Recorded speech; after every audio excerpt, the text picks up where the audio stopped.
Hey, good morning and welcome to Breakthrough Walls. I am Ken Walls and I'm your host. And today I have the inimitable Paul Lambert on the show. This guy has, wait till you hear this guy. You're not going to believe, number one, what he's done, who he is, who he knows, who he's worked with. It's mind blowing. So do me a favor and do your friends and family a favor. Go ahead and share this out because you're going to want everybody to hear this guy's story. You're going to want to become friends with him. I promise you. You're going to be like, I need that guy as a friend. So share it out right now, and we will be right back.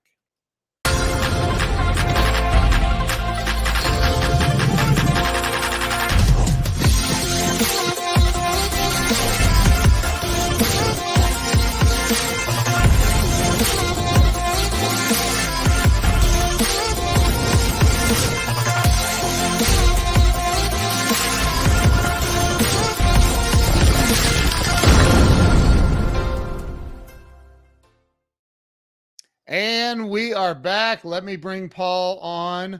Paul, welcome to the show. Thank you, Ken. Welcome. I'm just so glad to be here with your audience. I am very, very grateful to have you here. We met through Tim's story in the World Shaker Society. That's pretty top secret society, isn't it? We shouldn't. Pretty impressive. I've got to tell you, it's a great title. We're shoulder to shoulder in that. That's right. That's right. So, Paul, I've heard you speak in there, and every time you talk, I listen. You're unbelievably wise. Like you've done a few things, and I love hearing about the things that you've done and who you've worked with and all of that. So I'm just excited to have you here. So let's start with. Today we want to help people have a breakthrough in life, right? So help them get unstuck. If they're watching and they're stuck, let's see if we can help them. So start with where you were born and raised. You know, I'm from Modesto, California, which is in the San Joaquin Valley, kind of halfway between Fresno and Sacramento. Yep. It's an agriculture area where Gallo Wine has their headquarters. So they grow grapes and apricots and peaches, and Del Monte has a big set of factories there. So I was from kind of a small agricultural area that now has become very big, and you commute to San Francisco from here now on BART and everything else. But Modesto is dear to my heart. And, George Lucas of Star Wars fame went to Thomas County High School with me. And what's interesting is he was on the yearbook staff and kind of a nerd at the time. And today, where I live up here near Sausalito above San Francisco, he and I live maybe a mile apart. And we see each other in the grocery store, squeeze lettuce together. But he's $6 billion richer today, Thomas County High School, because Disney bought Star Wars from him. But yeah, was where it all started. And I was very curious as a child. And I would go in the backyard, I would turn over peach boxes, and I would cut oranges and make my own little piano there. And Mother would look at me and she would say, now he's curious about music. And then one day I came out of the bedroom with a full raincoat, bright yellow with a yellow hat. And Mother would look up at the sky and she'd say, now, son, there's not a cloud in the sky. I don't think you're going to need your raincoat today. And I said, Mother, I am a lion. And she said, and so you are. And I think these are clues in your childhood of, in my case, my curiosity and imagination, love for music started there. And then Ann Arbel up in Fresno invited me up and took me 1 year when I was very young to see a summer stock show of The Wizard of Oz. Wow. And I was just fascinated by The Wizard of Oz. And I loved seeing the actors and the music. And as I got older and got into high school, I would go buy albums at Long's drugstore of all the latest musicals. I don't know why I did it. My brother was listening to Blood, Sweat, and Tears, and I was listening to Brigadoon. And my favorite TV shows was the Miss America pageant and the Tony Awards way back then. Wow. And when I went to Downey High School, I was honored enough to play Lancelot in Camelot. So I had the full tights on, the cape, the whole 9 yards. And I walked out on opening night, and Lancelot sings C'est Moi, which is a wonderful opening song for the entrance of Lancelot. And I remember the orchestrator, Eleanor McKnight Haynes, went bum ba da dum bum bum bum bum, and that means it's your turn, Paul. Yeah. Went totally blank. I could not remember the first word, the first lyric. Now that's pretty tough, since the first lyric of C'est Moi is Camelot. I went, but here's the lesson in that. I realized that day I was not meant for that side of the stage, and for the other side of the stage. Wow. The panic I went through lasted maybe 3 seconds, but that panic was a call that said, and then, I was a good student, competitive, played sports and everything, but I got to tell you, the Vietnam War was going on at the time, and I was very nervous about leaving Modesto. Yeah. The First Baptist Church in Ceres is where we attended at the time.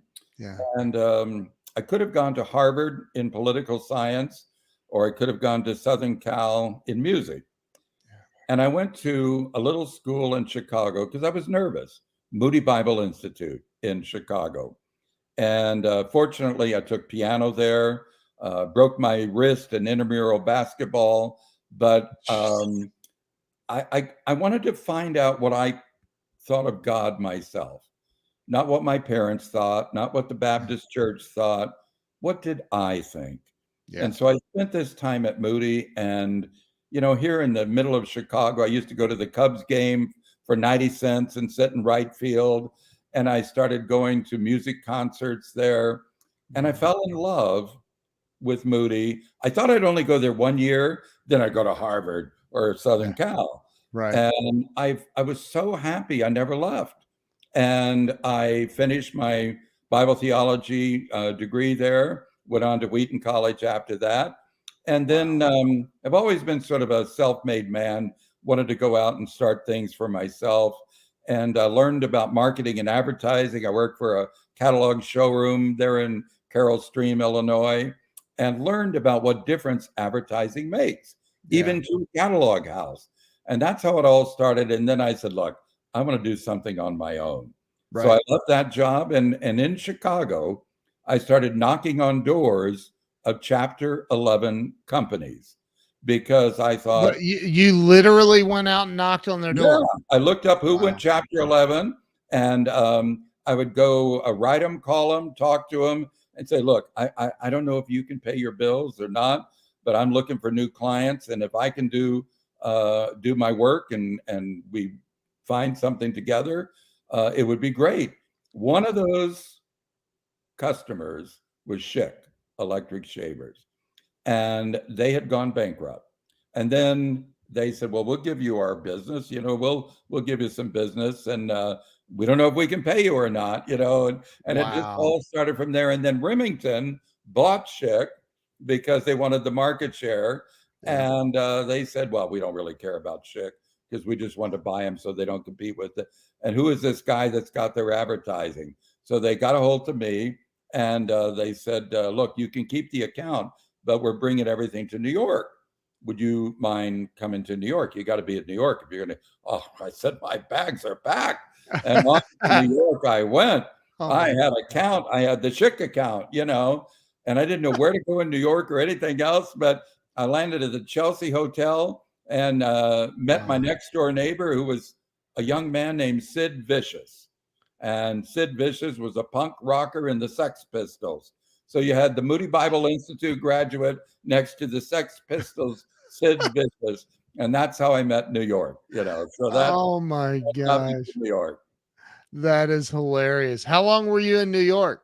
30 years. 30 years. Although I will tell you this, I shuttle between New York and LA at this time in my life, Yeah. because I would get tired of New York after about 5 years. Yeah. And then I'd go to LA and stay there a couple of years and get tired of the traffic and move back to New York. But while in New York, this love for theater, even though I was in the advertising business, and I fortunately got some plenty of work there. And if you know the area, Times Square has the 1515 building where MTV is, and a lot of I don't know the area actually. Oh, well, maybe some of your listeners do. And we moved into the 38th floor of that particular building where Nickelodeon and all of those different Viacom companies are. And I grew to love New York and do the advertising, but my love for theater was always right here. Yeah. And Dreamgirls had opened, and Jennifer Holliday was so exciting and all of that. And so I would go to Dreamgirls, and it was almost like therapy. I would go sometimes once every 2 weeks. And I noticed Jennifer Holliday, the big star, sometimes wouldn't go on. And she had an understudy named Sheila Ellis. Now, when you're a big star like Jennifer Holliday and people paid money to see you, when Sheila would walk out on the stage, they go, "Oh, it's not Jennifer." But she was terrific. She couldn't sing as big as Jennifer, but she was a great actress. So one day I waited at the stage door and I said to her, I said, "You are terrific. And if I could buy you a cup of coffee, I'd like to share with you how terrific I am." She looked at me like I was crazy. She said, "Well, all right, let's go for a cup of coffee." I said, "Sheila, when you come out on that stage, it only takes you 1 or 2 scenes and you've got the whole crowd back in the palm of your hand, and the whole cast is trying hard." And well, anyway, we became friends. She got to know me. She invited me to the Dreamgirls Wednesday afternoon Bible study, which was held by Sheryl Lee Ralph, the Emmy Award winner now, and Ben Harney. So that was my first insider look, was at a Bible study of the Dreamgirls cast. Well, the fire had now been lit. I loved being there. I even babysit for some of the cast members when they would go on, and Sheila had a beautiful young son. And I have to tell you, Dreamgirls will always be special in my heart because it made me a believer that I was really meant for this. And I think for those in your audience, it starts with, what is your calling and what are you really meant to do? Because if you can look back at your childhood and start looking at what excited you, what interested you, and even though you didn't know where it was going and going to take you at the time, the other side of that coin is that is also what God is equipping you to do. He's putting that little something in your heart, which starts with desire, and then he's putting the equipment in your life, both in talent and life experiences that give you the chance to maximize what God really intended for you to do. And part of what I needed to learn was how to deal with celebrities, how to deal with big talent, how to deal with egos. And over my course of advertising, marketing, and then theater eventually, I've worked with Betty White, I've worked with Shirley Jones, I've worked with Aretha Franklin, I've worked with, Holland Dozier Holland of Motown, Mary Wilson of the Supremes. And you just go on and on to this cavalcade of people. And little boy from Modesto has worked with these people, But I was just always me. I was having fun. I remember Anthony Newley, who was a great Broadway star and wrote "Stop the World, I Want to Get Off" and a number of great songs, "What Kind of Fool Am I?" And I really wanted to work with him. I just loved Anthony Newley. So I wrote him a note and I said, "I would really like to meet you." And he came up the sidewalk where I was, and he was singing "On a Wonderful Day Like Today," which is one of his songs. And I said, "Yes, on a wonderful day like today, I get to meet Anthony Newley." And he looked at me and he smiled and he said, "Paul, I'd walk 1,000,000 miles for your smile." I said, "Is that a fact?" It was only about 3 years later when I learned that was the second verse of his song. 1,000,000 miles for your smile. Now, when I was growing up, Mary Poppins was very popular. And I thought in junior high, it was the coolest thing to be able to say supercalifragilisticexpialidocious. But that isn't good enough. You've got to set yourself apart. So I would say at cocktail parties and everything else, can you say it backwards? And people would say, backwards? I'd say, yes, docious ali expiistic fragicala rufus. And they'd look at you, one, is that correct? And number two, what are you doing? Well, it's being smart. If you listen to the second verse, Julie Andrews sings it. Docious ali expiistic fragicala rufus. It's in the song. Really? The reason I'm bringing that out. You're serious? I'm dead serious. Absolutely. Docious ali expiistic fragicala rufus is supercalifragilisticexpialidocious backwards. Only someone like me.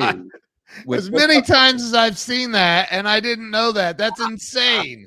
Diddly, you know, when she does that, you know, and she goes right into, well, now, Ken, you'll have something you have to do after this. You have to go back and listen to that.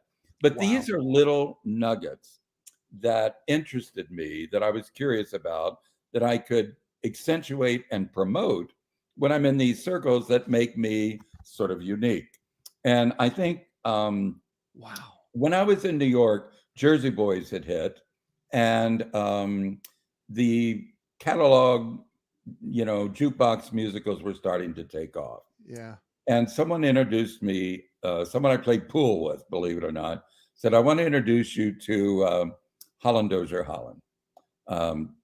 They are big. I said, I'm sorry, I'm not familiar with them. Paul, get familiar with them. I'm about to introduce you to them. Well, they wrote all the hits for the Supremes, all the hits, many of them for the Four Tops. They're Motown, along with Smokey Robinson. They're one of Motown's absolutely most fabulous composers. Wow. Well, I trooped to LA. I'm sitting with them, and they're looking at me like, you know, what is this guy going to try to do with us? And I said, I want to do a musical with your music. Well, everybody kind of wants to do Broadway. No matter how big you are, everybody wants to do Broadway. Yeah. And they were still looking at me kind of, you know, suspicious like. And then I said, look, the world wants to thank you. That was the line that did it. Wow. I said, we're in. Wow. And I started developing a relationship with the Motown family and them. I mean, Eddie Holland took me to Madison Square Garden to see Diana Ross one time. So we went backstage, and when he took me into the room, there she is with her family. And she threw her arms out and said, hey, everybody, look at the man who made me famous. And that was Eddie Holland. That's how I met Diana Ross. And these life experiences make you comfortable, but they're necessary, because someday you're going to say, and God is saying it with you, it's my turn. And when it is, it's your turn, Paul Lambert, to step up. Wow. And now, even though I've had a colorful life, a fun life, what's next for me is we're going to open a new studio in Los Angeles. Most theaters done in London and New York, but this is going to be like Paramount or United Artists, a big studio that develops global musicals. Wow. Something very different than the traditional musical. When you develop a musical now, you get a story, you kind of package it with people, you run out and try to get investors. You never have enough money in the beginning. So you're crunching and everybody's working for nothing. And then you get a reading up and you get invested. And it is such a tense environment. Right. Then if you open on Broadway, what a lot of people don't realize is there's 39 competitors. The day you open, there's 39 other shows competing with you. Is that really where you want to open? Right. You know, off the bat? Right. So what we're doing in this particular new venture is we're picking a topic for a musical first. Then we're studying the audience that we think through digital, we'll learn who that audience would be. What about this topic is interesting to that audience? I'll just give you an example. A topic of today is robots and AI and man versus machine. Let's call it that. Yep. That's a topic, for instance. Yep. And we have done great research on that topic. And we are now building a story that takes place on another planet where I don't want to get into the whole story, it would give it away, but there's a whole civilization of robots on this planet, and they are in the majority, and man is in the minority. So it's a flip on that whole idea. And as we develop this show, we will also have a brand extension. Yeah. So Robots is a musical, but it's also going to be a video game. It's also going to be this. It's also going to have comic books. It's also, this whole thing is a full brand. And the musicals that we're doing at the new studio, iStage Live, it is going to be developed for global distribution. We have 8 cities that we're going to go to, and we're going to circulate our shows among these 8 cities. And it's going to be very exciting. We're also redoing theaters so that they're modern, up-to-date, special effects. I mean, there's like a video screen you can put over the audience and now have birds fly over the audience or clouds fly over the audience. Wow. It's amazing what can be done. And I've got to tell you, I am so excited about this. And the other thing is, I think musicals are, you've always heard, are financially risky. Yeah. Oh my Lord, 70% fail. They do. Oh, do they really? Oh yeah, they do. Wow. And there's lots of reasons why. But if you are part of a bigger studio, which has multiple projects, Jersey Boys has done over $4 billion. Mamma Mia has done over $4 billion. Wow. Phantom and Lion King, they're even bigger than that. Yeah. So you get one of these right, and global distribution, you're into big money. And I think what we're doing, you're an expert in the digital world, and you know that this can be done in this day and age. Before a show ever opens, you build that audience online. You have them engaged with what you're doing. They feel a part of it. They feel that you care about them. And all of a sudden, in any project we do, we'll have 2 to 5 million people online before opening night. My next show is going to be with the Four Tops, the story of Duke Fakir and the Four Tops. Jeez. And their biggest hit is Reach Out, I'll Be There. Yeah. And we're going to make I'll Be There the theme of this music. That's our topic. Wow. Thinking about this day and age, how many people feel marginalized, confused, the chaos. It is it's very difficult to be centered, at peace, and feel good about yourself. And one of the things those of us need that are strong in the Lord and have our lives in a good place now, and it doesn't mean we've always been in a good place. Right. I have been broke. I have been discouraged. I have been all of those things in order to get to maybe a more disciplined life today. Yeah. But I have to tell you, you never can stop reaching out to those in need, the underprivileged. And how about this? I love this phrase. Ray Lewis of the NFL says, I don't like to look at ourselves as underprivileged. He says, we're underestimated. Oh, I love that. We're underestimated. I love that. That's awesome. So we want to promote this theme with the city of Detroit, where the premiere will be, of I'll Be There. I'll be there for each other. Go back to the day you stepped foot into Moody Bible College in Chicago. I'm curious, like, did you ever think, okay, I'm gonna leave here when I graduate and become the pastor of a super church or anything? Did you ever have any thoughts or hopes or aspirations along that line? I was an evangelistic major, which meant I love Billy Graham in those days. Yeah. And John Ennis, who played the keyboards for Billy for many years, went to Moody, is a dear friend of mine even today. So there was something about the bigness, the stadiums, the performing that was in me even at that time. Right. But I didn't feel that was really what God meant for me, but there was something about it that appealed to me. Again, this journey, follow your heart, follow that little voice that God has put in you. So I do think I needed a scriptural and biblical base. Yeah. I needed to decide for myself what I believed, Do I even believe the Bible is true? Right. I mean, you have to go through those decisions. Yeah. And then you make friends at Moody and Wheaton College that you have for life. Yeah. And they're with me today. And they're doing their thing and I'm doing my thing. But, it's funny. I did First Wives Club in Chicago, and Moody reached out to me and wanted to give me a big play in their alumni magazine and all of that because they read about it in the newspaper. Yeah. And then and I saw the article and front page with the photograph and everything. And then the guy called me before it came out and says, "Oh, Paul, we got a problem." I said, "What's that?" He said, "They found out First Wives Club is about divorce." I said, "Yeah, it is." "Well, we don't believe in divorce at Moody Bible Institute. And therefore, they're going to bury your story and edit it way down."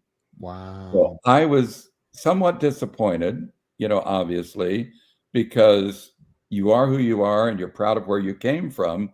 But they didn't agree with that part of that project.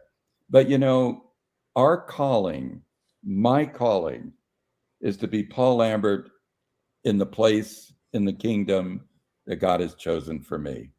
I go to places that others don't. I have access to people that others don't. Right. I'll never forget Mrs. Trump, his first wife. I went to see in her Upper East Side place because she was in the movie First Wives Club. And wow. And I'll never forget, she said, "Paul, divorce is a very meaningful subject. And it doesn't matter if you're married to Donald Trump or you live in a trailer park. What you go through is the same." Yeah. Because at one time you were a united force, the two of you together. And as your friend and mine, Tim Story, says, now you're a divided force. That's what divorce does. And I listened to Mrs. Trump about the pain and the hurt of what she went through. And I realized exactly what we're talking about here. Whatever the topic is, there is an audience that we all deserve to reach out to. Aretha Franklin got a hold of me because she had heard that. Hold on, Paul. Paul, you're the first person to ever say on my show, out of over 500 interviews, Aretha Franklin got a hold of me. Like, you're the very first person to ever say that, just for the record. So I was mingling among the Motown people, and they liked me. And H.B. Barnum is their music director for many years. And Aretha wanted to do a show in Vegas that was a residence show. And she wanted to do something that was different than her road shows. And she wanted to, it's something, as she put it, you only could see in Vegas. And so they said, well, why don't you talk to Paul Lambert? So Miss Franklin reached out to me, and I flew to Detroit. Wow. And I walked in this hotel, and she was in the ballroom. And no one else was in the ballroom but she and another gentleman that was with her. And she had this big hamburger in front of her. And I walked all the way down to the ballroom. And by the way, she was wearing a tight pair of jeans with silver tennis shoes that sparkled. And she had these big pink feathers on. And I sat down and I said, wow, those feathers are too much. May I call you Miss Flamingo? She looked at me and she said, you may call me Miss Franklin. Oh my God. My entire life went before me. And I thought, oh dear. But we started talking. And by the way, H.B. Barnum told me later, I don't believe you said that. I do not believe you said to Aretha Franklin, may I call you Miss Flamingo? But I really did. And Oh it's my just God. me. And that's part of my endearing quality and part of my failures, you know. But we started talking, and I said to her, let's go to your childhood, Miss Franklin. What did you enjoy as a child? And she said, I love ballet. I thought, oh God, no, dear, ballet. What are we going to do with this? And then an idea came to my head. And that idea was, let's do her big hits in a more classical version and have ballet dancers around her. And she's still the center. She loved the idea because I Wow. told her we can't be doing music that people want to pay to hear you do your hits. So we put together this concept for a show, which would be Aretha Franklin with her hits done in a more classical way and ballet. You know, that's all we had at the moment. But she loved it. She was in. We're going to do it. And then she said, how much does Celine Dion make, though, over there at MGM Grand? I said, well, I don't know. And she said, well, we need to find out. And we were trying to do this with the Venetian Hotel. And, you know, that's between them and Aretha and her people. Yeah.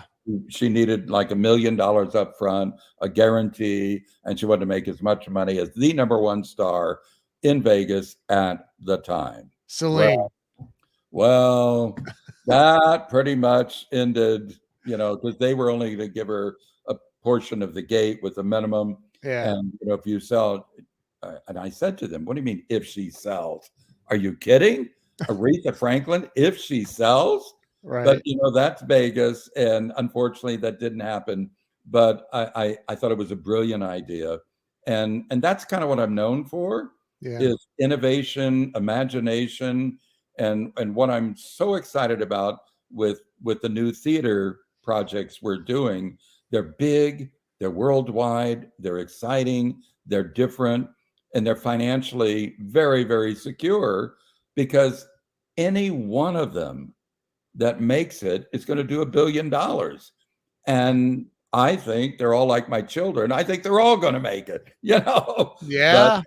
And we're not relying on Broadway. We're going to be in London, Australia, Toronto, of course, New York and LA, and Texas and Chicago and Atlanta. So these shows travel beautifully, but they will be so well promoted from the beginning with big stars that, you know, wouldn't you love to see Bette Midler and Hello Dolly, not just on Broadway, but wouldn't it be nice if you could see her tour in the various places? And you know, when a big star steps in a show like Hugh Jackman did in Music Man, you know, they did 3 million a week. Yeah. And when he's not in the show, it would do like 1 million. When Bette Midler did Dolly, it was 2.2 million a week. When she wasn't in the show and Donna Murphy did it, and Donna's fabulous. I mean, she's a wonderful actress, but it only did 700,000 or 800,000 a week. Yeah. So people want to see big stars, and we're gonna hopefully make that happen. Although there's some good ensemble pieces, Hamilton, Chorus Line, those work as well. But I love to see big stars, and they don't come to Fresno or Modesto. I have a really good friend and client of mine that lives in Clovis, and I've never been out there, but I know it's in that area. Yeah. That's crazy. So, and then Laura is another dear friend of mine. I call her Dr. Laura because she's a doctor. She said that Aretha, because Laura lives in Michigan, and I'm from Ohio, so we're really enemies, but we won't talk about that.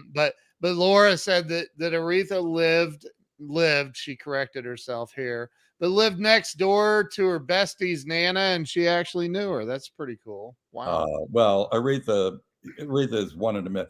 I was backstage with H.B. Barnum at an Aretha concert down at the one of the big hotels in Miami Beach. Yeah. And she was eating ribs in her mink coat, and it was summer. And she said, H, go out and start playing. I'll come out when I'm ready. And it was a charity event. Yeah. So they had been drinking, and it was a ballroom. And she walked out on stage and looked at this crowd. And she turned to HB and says, I think we need to take this group to church. I don't think they've been to church in a long time. Wow. And she really didn't like the fact that they were drunk and carrying on as she walked out. So she sang 5 songs and ended it. Walked out. That was it. Good night. And she was just a fan. And they loved it. And you know what? They were fine. They were fine, you know. But she was independent and one of our great stylists for sure. Yeah. And, you know, I have the privilege. Nancy Stafford is another. You might know Nancy from Matlock. She was Ben's, you know, right-hand attorney. And Nancy is someone that my mom and I used to watch and all of this. And she's such a wonderful performer. And I met Nancy in an audition for a car commercial just before she got the Matlock role. And I really owe Nancy a big thank you because she helped me make that first breakthrough from regional advertising to national advertising. And she was Miss Florida. She was in the Miss America pageant.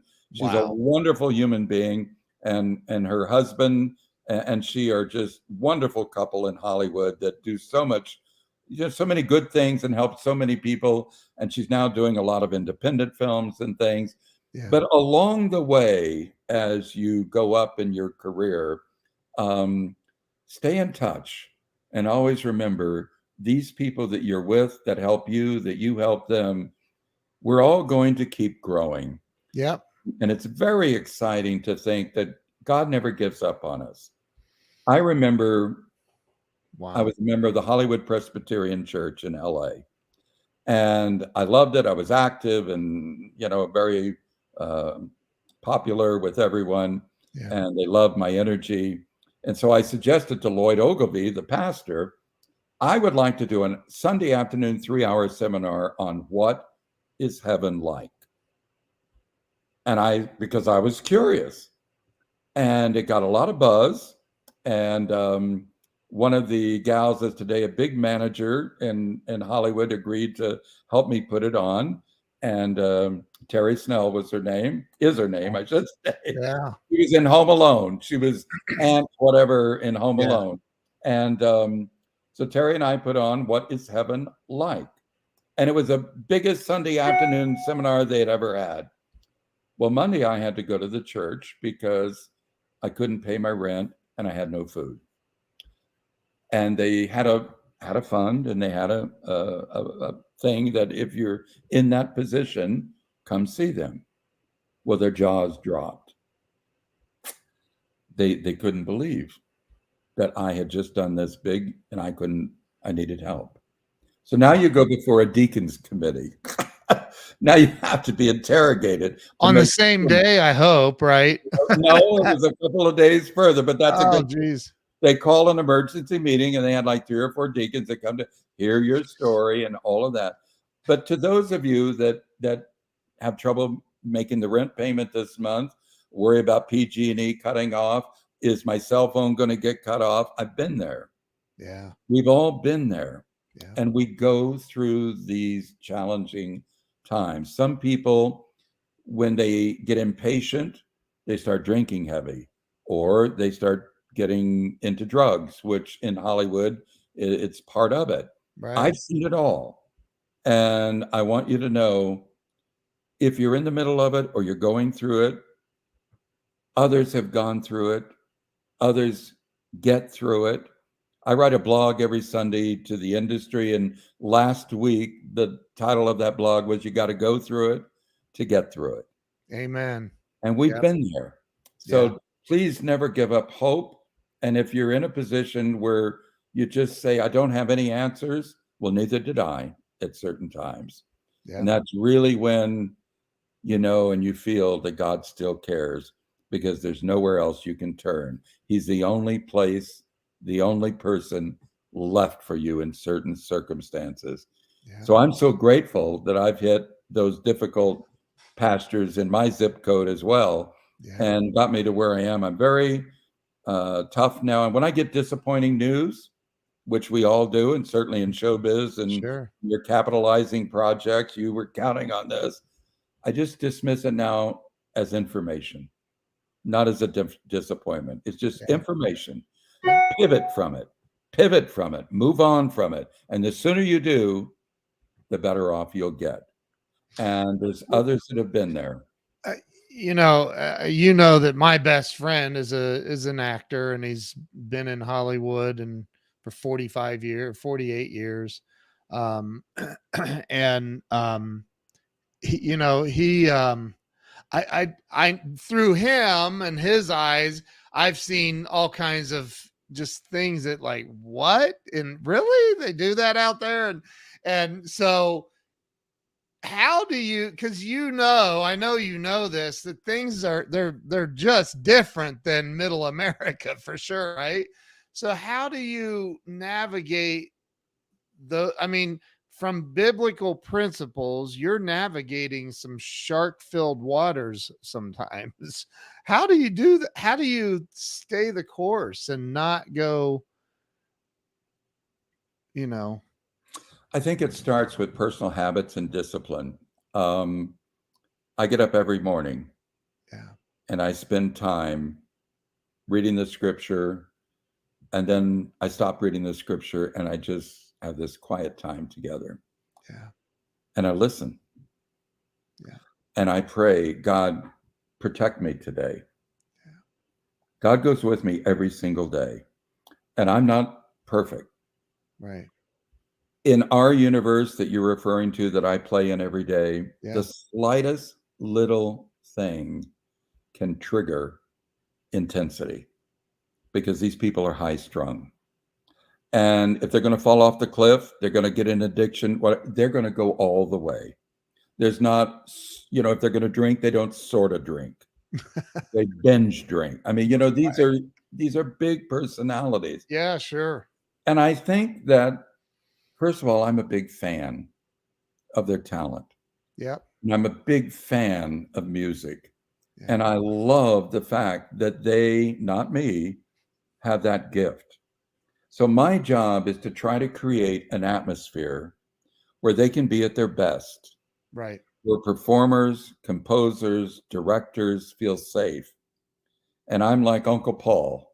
You can always call me or come to me 24/7, but I'm here to solve problems.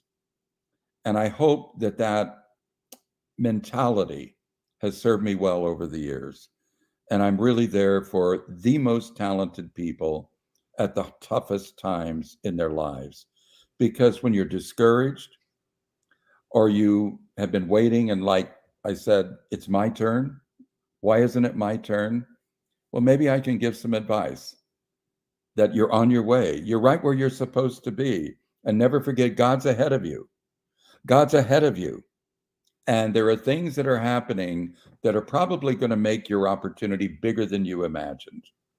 Or there are things that are happening that are reducing something inferior that's blocking your progress. Yeah. Both things happen. But I'll tell you, Usher said something in an interview I haven't forgotten. They asked him, what are you going to do next? And his answer was, it doesn't really matter, because it's not about the destination. It's about the process. That's where Usher's at. And I get up every day in this process. And I think, to your point, how do I handle the disappointments and the intensity? Yeah. Just information. It's just information that I feed into my computer, my mind, that I deal with next. I'll never forget, I couldn't come up with an idea of who should write the book for First Wives Club, the musical. And I wasn't happy. I couldn't think of anything. And Francesca Zambello, our director, one of the great opera directors in the world, and she was doing this musical. She thought for a minute. She said, how about Lily Tomlin? I said, what a great idea. She said, well, give me a minute. So she walked out with her cell phone onto the sidewalk, and she came back in and she said, call Lily tomorrow at 9:00. Here's her phone number. Well, when I called Lily, she's married to Jane, and Jane is the writer. So all these wonderful things that come out of Lily's mouth is really written by Jane. Yeah. So if you want to meet Lily Tomlin, you need to meet Jane. Yeah. Because that's the Lily Tomlin we know. Right. And my point in this was Lily was very strong with me. She said, Paul, I'm not going to write it. Jane's going to write it. So if you want her to do it, she has to do it. And give her the credit, not me. I said, now, Lily, just a minute. If we're going to sell tickets, which is part of what this is about, we can do it Lily Tomlin and Jane. Yeah. But we really want your name on it. And we had this horrible discussion because she really wanted only Jane's name to be right. On. And then one of the agents at CAA said to me, who represented them, and says, oh boy, get ready. It's just going to be difficult. The next thing, Jane, I talked to them and Jane said, now I'll be writing some of the lyrics too. So you have to tell Hollandozer Holland, I'll be inserting myself into their lyrics. I went, whoa, whoa, whoa, whoa, whoa. I mean, these are some of the greatest writers of all time. I don't think. Now, this was one of those moments you're talking about. Yeah. And it's a moment that didn't work out. We had to part ways because it wasn't a good fit. And the wonderful Rupert Holmes came in. And Rupert, who's won 3 Tony Awards, really picked up the ball and did a great job. And then Rupert got a Broadway show that was happening. He had to leave and do that. We went to Linda Bloodworth Thomason, who wrote Women. And so you've got to understand there's always a window that's open, but take that shot and understand it's just information. Paul, I could talk to you all day. We had a long conversation, beautiful conversation yesterday for at least 30, 45. I don't even remember. But it was beautiful. I've never asked, I just feel compelled to ask this, and I've never asked this question on my show ever. From your perspective, why are we here? What I think every human being, 8 billion people are wandering the planet, trying to figure all this crap out and asking the same question, why am I here? Have you ever thought about that? And do you know why? Absolutely.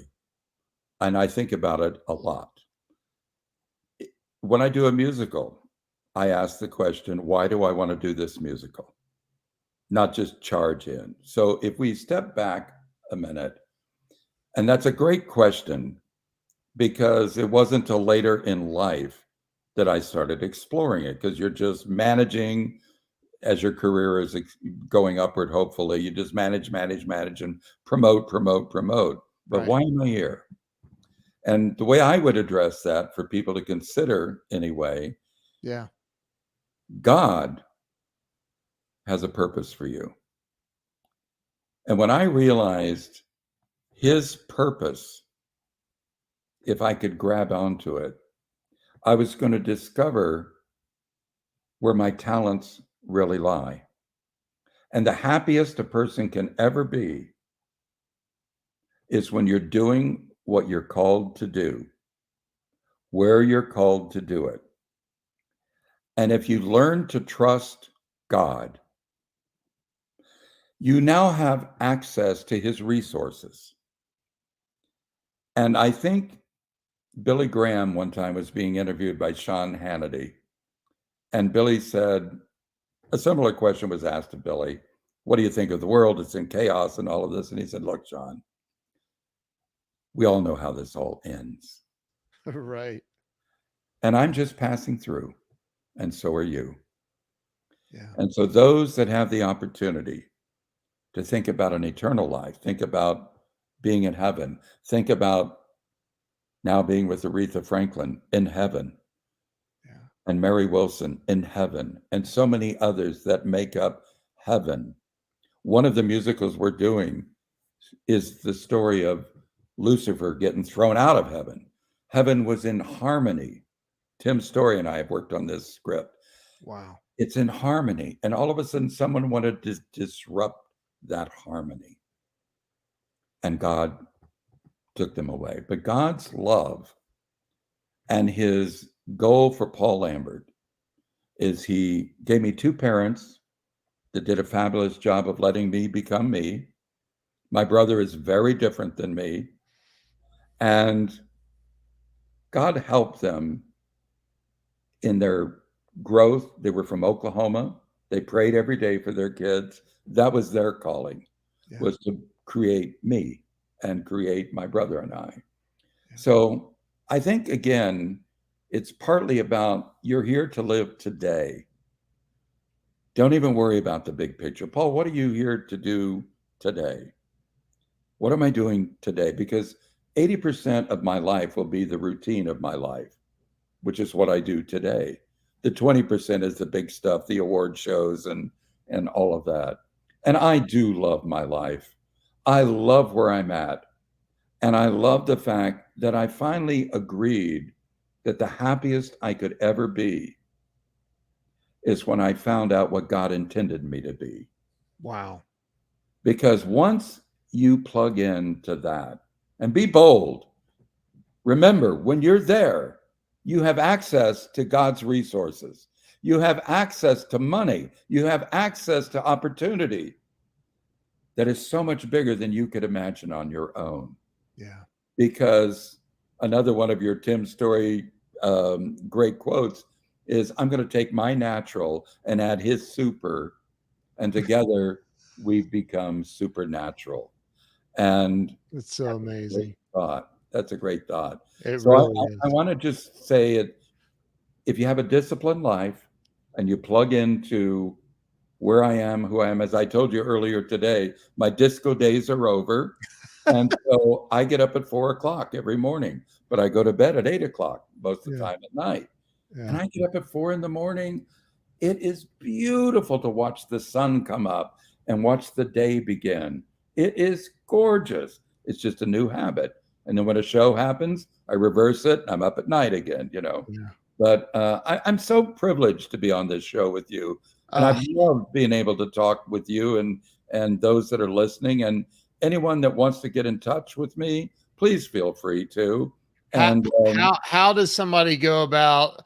First, I receive, by the grace of God, I receive your Sunday emails of your blog. It's amazing. Thank you. How would somebody get in touch with you or get I think the best way is just go P Lambert, Paul Lambert. That's P Lambert, Lambert 25 at mac.com. P Lambert 25 at mac.com. And that's the best way. Wherever I am traveling or whatever, I check that every day. But I'm here for you. I'm not one of these people that's so far away. You know, Sherry Lansing, as you know, head of Paramount, she had a habit, and as big and as powerful and as busy as she was, from 4 to 5 o'clock every day, she returned every phone call she got. It was her habit. And she could only speak briefly because she had so many, but you were going to hear back from her. And hopefully any of you that are interested in theater, show business, have a personal issue, if I can help, I'm happy to. But where we're going with iStage Live is going to put LA on the map. It's the one area of entertainment LA has not been involved in, which is a big studio that creates global musicals that will be distributed around the world. I have one last question, and I do ask this question of everyone. This is your opinion, but I'm going to interject one thing. The number one answer to this is fear, and I anticipate that you're going to do better than that. The question is this. What do you think stops people from having it all? And I'm talking about financial freedom, real joy and happiness, just everything, having it all. What prevents people from experiencing the real joys and happiness of life? It starts with, what is it at all? What is it all? And for me, it's when I learned how to experience and be in the presence of God. Once you get there, and it's not a postage stamp to your life, but you realize you really are here in the presence of God. And you surrender, and I didn't want to surrender. I don't like surrendering. I'm a man of destiny and competitiveness. But rather than surrender, let's say join with God, with, again, his calling for me, and then you get it all. Wow. Surrender. Join with. Well, I have a trouble with that word surrender. I would just say embrace and join with God. But it does truly mean surrender. I have a chapter in my first book that's titled Surrender. Like literally, like I remember the day I had to like, or die. So you know, a lot of people have asked me, please write a book, write about it. And I said, I don't know what I would write it about. And I don't know who would read it, but I do know that I have a title if I ever wrote the book, and it's germane to what you're saying here. The title will be What Matters is the Only Thing That Matters. Oh, and what matters here is finding that connection with your Creator. He loves me and he loves you. And it takes you a long time to understand even what that means. He forgives me. I know my temptations, my tendencies are no different than yours.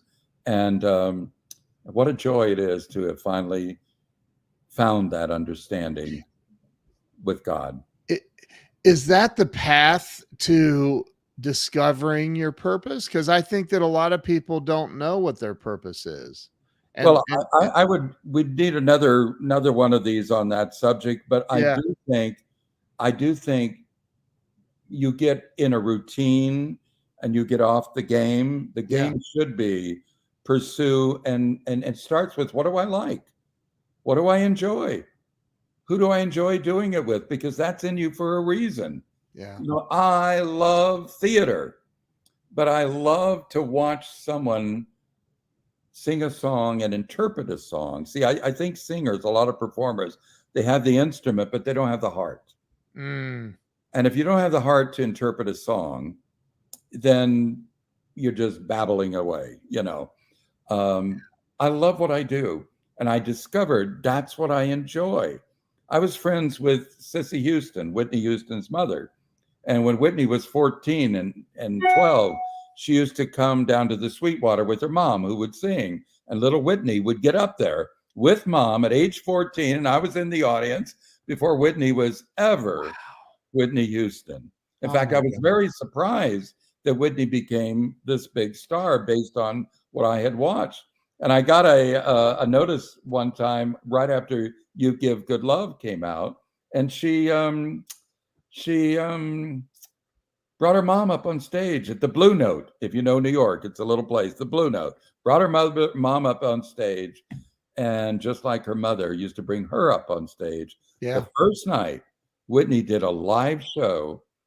She only did 3 songs, and 2 of them were with her mother, and I was there. And my point is, these are moments you always remember. And Whitney went into her struggles, and Whitney got detached from her love of God. She loved the Lord too. She was in the church choir when she was young.